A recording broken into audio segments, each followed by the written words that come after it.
The question is, did Nancy admit Democrats' use of a tactic called the wrap up and smear? And Snoops tried to call it that it was misdirected and all sorts of stuff. But in this video, you get to actually see Nancy Pelosi use the Democratic tactic of wrap up and smear. That's the fun thing about watching this next video. You actually get to see how she smears people. And it's called the wrap up smear, and you're going to see how the Democrats use this tactic. It's really happened, and Nancy used it. She overplayed it, but still, nobody believes her.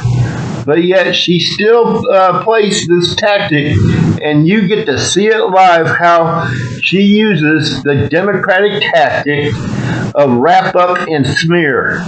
I'm not kidding. So here we go.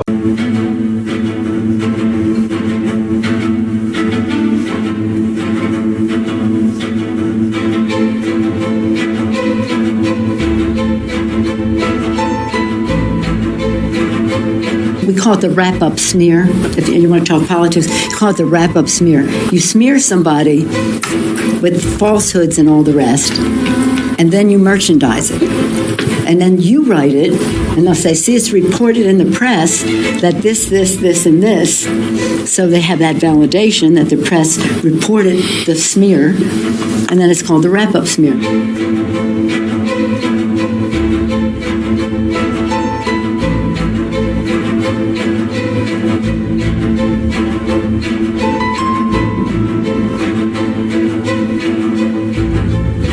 Because basically, at the end of the day, that's what people are interested in, their representative and what their representative is going to do for their district.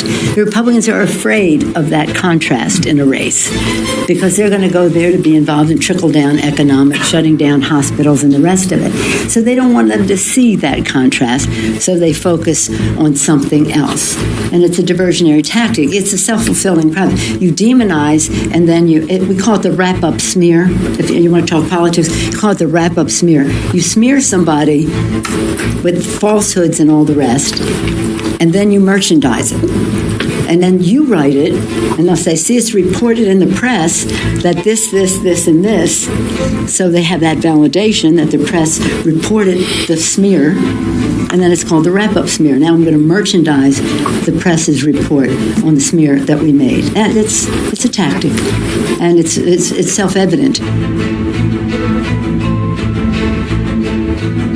Let's start with President Trump's allegation, so far evidence-free, that President Obama sought to have him wiretapped during the campaign. This is, it's called a wrap-up smear.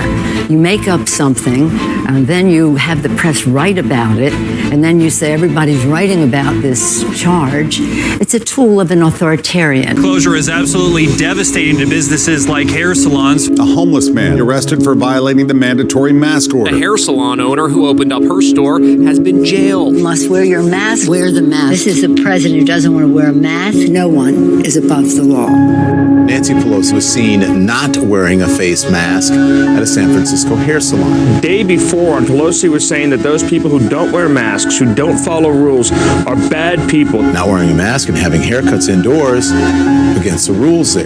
Be an example to the country and wear the mask. Nancy Pelosi appears to have violated. I'm a big believer in wearing the mask. Next time, Madam Speaker, why don't you see if someone will come to your house? You must wear your mask. Wear masks at all times. Rules for thee, not for me. And to blame others.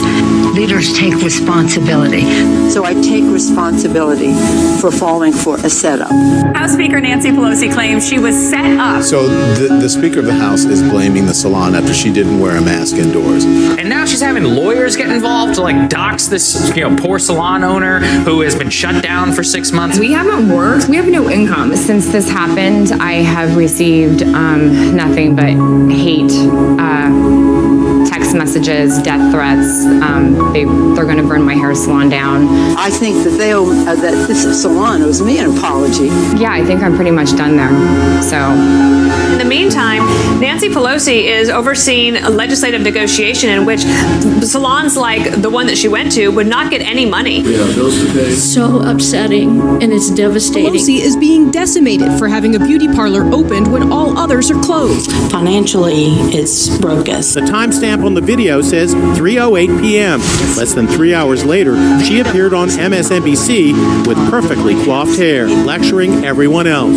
Those people there, no mask, and what a bad example that was. I mean, you wouldn't want to go into your freezer with that kind of ice cream, not looking your best.